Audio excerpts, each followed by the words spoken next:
DK Suresh ಹೆಸರಿನಲ್ಲೂ ಕೂಡ ಮಹಾ ವಂಚನೆ. ರಿಪಬ್ಲಿಕ್ ಕನ್ನಡದಲ್ಲಿ ಸ್ಫೋಟಕ ಆಡಿಯೋ. ಐಶ್ವರ್ಯ ವಂಚನೆ ಕೇಸ್ಗೆ ಈಗ ಬಿಗ್ ಟ್ವಿಸ್ಟ್. ನೋಡಿ ಎಂತೆಂತ ಮೋಸ ಮಾಡಿದ್ದಾರೆ ಅಂತ. ಡಿಕೆ ಸುರೇಶ್ ಅವರ ಧ್ವನಿಯಲ್ಲಿ ಮೋಸ ಮಾಡಿದ್ರ ನಟ ಧರ್ಮ ಮಾತು ನಂಬಿ ವನಿತಾ ಅನ್ನುವಂತ ಮಹಿಳೆ ಮೋಸ ಹೋದ್ರ. ವನಿತಾ ಜೊತೆ ಧರ್ಮ ಮಾತನಾಡಿದ್ರು ಎನ್ನಲಾದ ಆಡಿಯೋ ಡಿಕೆ ಸುರೇಶ್ ಅವರ ಧ್ವನಿಯನ್ನೇ ಅನುಕರಿಸಿ ಮೋಸ ಮಾಡಿದ್ರ. ಹಾಗಾದ್ರೆ ಧರ್ಮ ಅವರು ಆಡಿಯೋ ನಿಮ್ಮ ರಿಪಬ್ಲಿಕ್ ಕನ್ನಡದಲ್ಲಿ ವೀಕ್ಷಕರೇ ಹೆಂಗೆಲ್ಲ ಮೋಸ ಮಾಡ್ತಾರೆ ನೋಡಿ. ಹಲೋ ಹಲೋ ಹೇಳೋ. ಯಾಕೆ ಈ ತರ ಮಾಡ್ತಿದ್ಯಾ? ಏನ್ ನಿಂಗೆ ಅರ್ಥ ಆಗ್ತಾ ಇಲ್ವಾ? ನಾನು ಏನು ಮಾಡ್ತಿಲ್ಲ. ಒಂದ್ ನಿಮಿಷ ಕೇಳು. FIR ಆಗಿದೆ, ಮಿಕ್ಕಿರೋದ್ ನನಗೆ ಗೊತ್ತಿಲ್ಲ. ನಾನು ಏನ್ ಸ್ಟಾಪ್ ಮಾಡ್ಬೇಕಂದ್ರು ನಾನು ದುಡ್ಡು ಕೊಡ್ಲೇಬೇಕು. ಐಶು ನೀನ್ ಬಾ, ಆಗಲ್ಲ. ಇವತ್ತು ಬಾ, ನಾನು ಏನ್ ಬೇಕೋ ನಾನು ಅದನ್ನ ಸ್ಟೆಪ್ಸ್ ತಗೊಂಡು ಅದನ್ನ ಸ್ಟಾಪ್ ಮಾಡಿಸಿ ನಾನೇ ಬೇಕಾದ್ರೆ ಮೀಡಿಯಾದಲ್ಲಿ ಮಾತಾಡ್ತೀನಿ. ಅಲ್ಲಿ ತನಕ ಆಗಲ್ಲ ಐಶು. ನೀನ್ ಇಷ್ಟು ಮಾಡೋ ಬದಲು ದುಡ್ಡು ತಗೊಂಬಾ.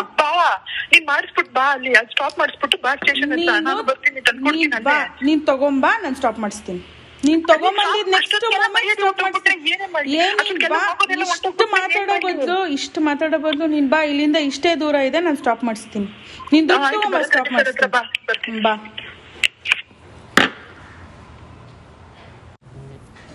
ಹಲೋ ಹಲೋ ಹೇಳೋ. ಯಾಕೆ ಈ ತರ ಮಾಡ್ತಿದ್ಯಾ? ಏನ್ ನಿಂಗೆ ಅರ್ಥ ಆಗ್ತಾ ಇಲ್ವಾ? ನಾನು ಏನು ಮಾಡ್ತಿಲ್ಲ. ಒಂದ್ ನಿಮಿಷ ಕೇಳು. FIR ಆಗಿದೆ, ಮಿಕ್ಕಿರೋದ್ ನನಗೆ ಗೊತ್ತಿಲ್ಲ. ನಾನು ಏನ್ ಸ್ಟಾಪ್ ಮಾಡ್ಬೇಕಂದ್ರು ನಾನು ದುಡ್ಡು ಕೊಡ್ಲೇಬೇಕು. ಐಶು ನೀನ್ ಬಾ, ಆಗಲ್ಲ. ಇವತ್ತು ಬಾ.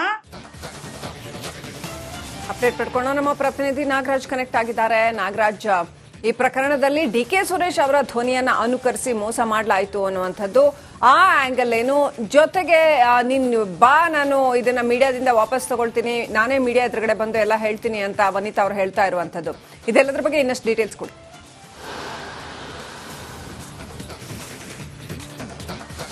ಶ್ರೀಲಕ್ಷ್ಮಿ, ಏನು ಚಂದ್ರಾಲೇಔಟ್ ಠಾಣೆಯಲ್ಲಿ ಪ್ರಕರಣ ದಾಖಲಾಗುತ್ತೆ. ವನಿತಾ ಐತಾಳ್ ಅನ್ನೋರು ಐಶ್ವರ್ಯ ಗೌಡ ನನ್ನಿಂದ ನಮ್ಮ ಜ್ಯುವೆಲರ್ಸ್ ನಿಂದ ಸುಮಾರು 14 kg ಚಿನ್ನವನ್ನು ತೆಗೆದುಕೊಂಡು ಹೋಗಿ ವಂಚನೆಯನ್ನ ಮಾಡಿದ್ದಾರೆ, ನನಗೆ ಅದನ್ನು ವಾಪಸ್ ಕೊಡ್ತಾ ಇಲ್ಲ. ಈ ಒಂದು ಬಿಸ್ನೆಸ್ ಅನ್ನ ನಡೆಸುವ ಪ್ರೋಸೆಸ್ ಅಲ್ಲಿ ಮಾಜಿ ಸಂಸದ ಡಿಕೆ ಸುರೇಶ್ ತಂಗಿ ತಾನು ಅಂತ ಹೇಳಿ ತನ್ನನ್ನು ತಾನು ಬಿಂಬಿಸಿಕೊಂಡಿದ್ಲು. ಜೊತೆಗೆ ಈ ಒಂದು ಪ್ರಕರಣದಲ್ಲಿ 3ನೇ ಆರೋಪಿಯಾಗಿರ್ತಕ್ಕಂಥ ಕನ್ನಡ ಚಲನಚಿತ್ರದ ಖ್ಯಾತ ಕಳನಟ ಧರ್ಮ ಅವರು ಕರೆ ಮಾಡಿ ತಾವೇ ಡಿಕೆ ಸುರೇಶ್ ಮತ್ತೆ ಐಶ್ವರ್ಯ ಗೌಡ ತನ್ನ ತಂಗಿ ಅನ್ನೋ ರೀತಿಯಾಗಿ ಫೋನ್ ನಲ್ಲಿ ಮಾತಾಡ್ತಾ ಇದ್ರು ಅಂತೇಳಿ ಪ್ರಕರಣ ದಾಖಲಾಗಿದೆ. ಅದಕ್ಕೆ ಸಂಬಂಧಿಸಿದಂತೆ ಒಂದಷ್ಟು ಆಡಿಯೋಗಳು ಲಭ್ಯ ಆಗಿರ್ತಕ್ಕಂಥದ್ದು. ಇದು ಐಶ್ವರ್ಯ ಮತ್ತೆ ಏನು ವನಿತಾ ಇದ್ದಾರೆ, ಇವರಿಬ್ಬರ ನಡುವೆ ಕಾನ್ವರ್ಸೇಷನ್ ಆಗುವಂಥದ್ದು. ಇದರಲ್ಲಿ ಬಹಳ ಸ್ಪಷ್ಟವಾಗಿ ಕೆಲವೊಂದು ವಿಚಾರಗಳು ಗೊತ್ತಾಗುತ್ತೆ.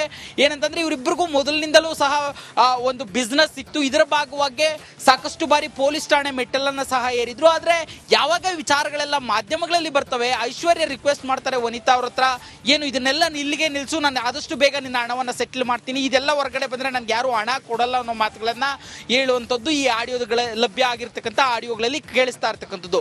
ಜೊತೆಗೆ ಇನ್ನೊಂದು ಏನು ಡಿಕೆ ಸುರೇಶ್ ಹೆಸರಲ್ಲಿ ಮಾತಾಡಿದರೆ ಆಕ್ಟರ್ ಧರ್ಮ ಅನ್ನೋ ಆಡಿಯೋ ಕೂಡ ಲಭ್ಯ ಆಗಿದ್ದು, ಧರ್ಮಗೂ ಈ ಒಂದು ಪ್ರಕರಣಕ್ಕೂ ನೇರವಾದ ಲಿಂಕ್ ಇದೆ ಅಂತೇಳಿ ಈ ಒಂದು ಅನ್ವೆರಿಫೈಡ್ ಆಡಿಯೋ ಏನ್ ಸಿಕ್ಕಿದೆ ಇದರಿಂದ ಬಹಳ ಸ್ಪಷ್ಟವಾಗಿ ಗೊತ್ತಾಗ್ತಾ ಇರ್ತಕ್ಕಂಥದ್ದು. ಯಾಕಂತಂದ್ರೆ ಧರ್ಮ ಅವರು ಈ ಒಂದು ಘಟನೆ ಬೆಳಕಿಗೆ ಬಂದ ಕೂಡಲೇ ಮಾತಾಡ್ತಾ, ಈ ಒಂದು ಪ್ರಕರಣಕ್ಕೂ ನನಗೂ ಯಾವುದೇ ರೀತಿಯ ಸಂಬಂಧ ಇಲ್ಲ, ಕೇವಲ ನಾನು ಅವ್ರ ಅಂಗಡಿಯಲ್ಲಿ 8 ಲಕ್ಷದ ಚಿನ್ನವನ್ನ ಖರೀದಿ ಮಾಡಿದ್ದೆ, ಅದು ಬಿಟ್ರೆ ನನಗೆ ಯಾವುದೇ ರೀತಿಯ ಒಂದು ವಂಚನೆಯಲ್ಲಿ ಭಾಗ ಇಲ್ಲ ಅನ್ನೋ ಮಾತುಗಳನ್ನ ಆಕ್ಟರ್ ಧರ್ಮ ಹೇಳಿದ್ರು. ಆದ್ರೆ ಈ ಒಂದು ಅನ್ವೆರಿಫೈಡ್ ಆಡಿಯೋ ಏನ್ ಸಿಕ್ಕಿದೆ ಇವುಗಳನ್ನ ಗಮನಿಸ್ತಾ ಇದ್ರೆ ಬಹಳ ಸ್ಪಷ್ಟವಾಗಿ ಗೊತ್ತಾಗುತ್ತೆ ನಟ ಧರ್ಮಗೂ ಈ ಒಂದು ವಂಚನೆ ಪ್ರಕರಣದಲ್ಲಿ ಭಾಗ ಇದೆಯಾ ಅನ್ನೋ ಒಂದು ಅನುಮಾನ ದೊಡ್ಡ ಮಟ್ಟದಲ್ಲಿ ಶುರುವಾಗ್ತಾ ಇರ್ತಕ್ಕಂಥದ್ದು.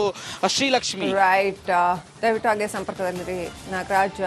ಹಾಗಾದ್ರೆ ಧರ್ಮ ಏನ್ ಹೇಳಿದ್ರು? ಧರ್ಮ ಅವ್ರ ಜೊತೆ ಮಾತನಾಡಿದ್ದಾರೆ ಎನ್ನಲಾದಂತಹ ಆಡಿಯೋ ಏನು ನಾವು ಹೇಳ್ತಾ ಇದ್ದೀವಿ, ಆ ಆಡಿಯೋ ಹೇಗಿದೆ, ಏನ್ ಮಾತನಾಡಿದ್ದಾರೆ ಅದರಲ್ಲಿ ನೋಡಿ. Hello hello. ಹಾ ಐಶು, ಇಲ್ಲ ನಿನ್ ಕಾಲ್ ಕಟ್ಕೊತೀನಿ, ಸ್ಟಾಪ್ ಮಾಡ್ಸಿ. ನನಗೆ ದುಡ್ಡು ಬೇಕು ಐಶು, ನನಗೆ ದುಡ್ಡು ಬೇಕು. ಆಗಲ್ಲ, ನಾನು 2 ದಿನ ಕೊಟ್ಟಿಲ್ಲ ಅಂದ್ರೆ ಮಾಡು.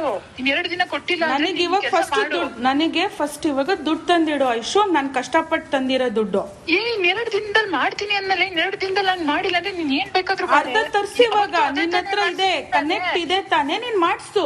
ಇಲ್ಲ ಡಿಕೆ ಸುರೇಶ್ ಇದಾರೆ ತಾನೇ, ಡಿಕೆ ಸುರೇಶ್ ಹತ್ರ ತರ್ಸು. ಒಂದನ್ನು ಈಚೆ ಬರುತ್ತೆ ಕಡೆ. ನನ್ಗೆ ನಾನ್ ಸಾಯ್ಬೇಕಾಗುತ್ತೆ. ಇದೊಂದು ನೋಡು, ನೀನು ಸಾಯೋದು ಅದು ಇದು ಐಶು ಇನ್ 2 ದಿನ ಮಾಡ್ಸು. ಇನ್ 2 ದಿನದಲ್ಲಿ ನಾನು ಕೊಟ್ಟಿಲ್ಲ ಅಂದ್ರೆ ನೀನ್ ಕೇಳು. ನೀನ್ ಇದೇ ಕೆಲಸ ಮಾಡಿ ಇನ್ 2 ದಿನದಲ್ಲಿ. ನೋಡು ನಾನು ಕೆಲಸ ಮಾಡಕ್ಕಿಲ್ಲ ಐಶು. ನನಗೆ ಈ ಕೆಲಸ ಮಾಡಬಾರ್ದಂತಾನೆ 1 ತಿಂಗಳಿಂದ ಹೇಳ್ತಾನೆ ಇದೀನಿ. 2 ದಿನಕ್ಕೆ ಆಗಲ್ಲ ಆಯ್ತು.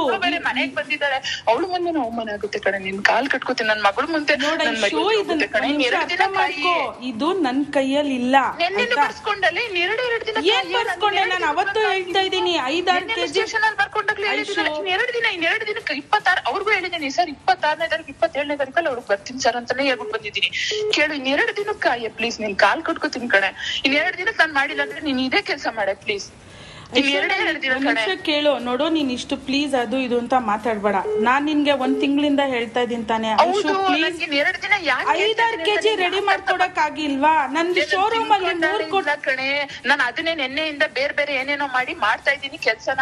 ನೆನ್ನೆಯಿಂದ ಸಿಕ್ಕಾಪಟ್ಟೆ ಕೆಲಸ ಮಾಡಿದ್ದೀನಿ ಇದಕ್ಕೋಸ್ಕರನೇ. ನೀನ್ ಮಾಡ್ತಿರೋದು ಇದೆ ಅಂತಂದ್ರೆ 1 ರೂಪಾಯಿ ಕೊಡಬಾರ್ದು ಅಂತ ಮಾಡ್ತಾ ಇದೆಯಾ ಅನ್ನೋ ತರಾನೇ ಅನ್ಸ್ತಾ ಇದೆ. ನಂದು ಇಲ್ಲ ಕಣವ, ಆತರ ಏನಿಲ್ಲ ಕಣವ. ನಾನ್ ನಿಜವಾಗ್ಲೂ ನೆನ್ನೆ ಮೊನ್ನೆ ಸಿಕ್ಕಾಬಟ್ಟೆ ಬೇರೆನೆ ಏನೋ ಮಾಡಿದೀನಿ.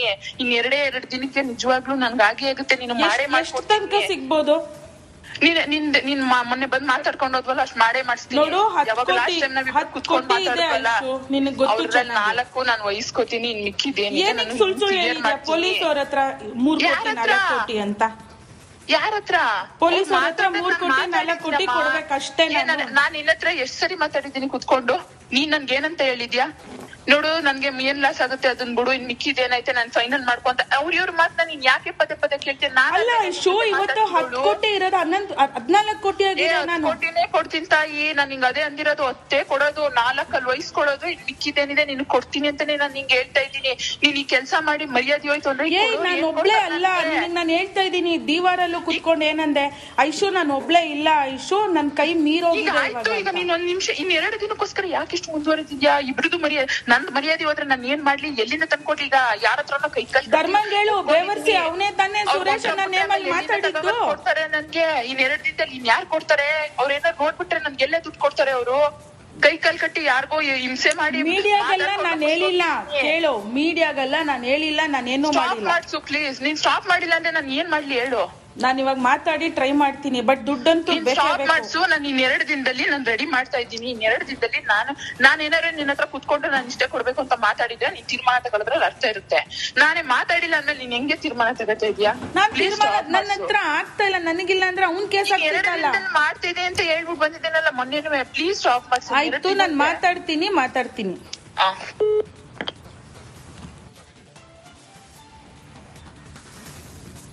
ಸೊ ಈ ಆಡಿಯೋದಲ್ಲಿ ಕ್ಲಿಯರ್ ಆಗಿ ವನಿತಾ ಅವರು ಹೇಳ್ತಾರೆ, ಐಶ್ವರ್ಯ ಅವ್ರಿಗೆ ಧರ್ಮ ಅವ್ರಿಗೆ ಹೇಳು, ಅವರೇ ತಾನೇ ಡಿ.ಕೆ. ಸುರೇಶ್ ಅವರ ಧ್ವನಿಯಲ್ಲಿ ಮಾತನಾಡಿದ್ದು ಅಂತ ಕ್ಲಿಯರ್ ಆಗಿ ಹೇಳ್ತಾರೆ.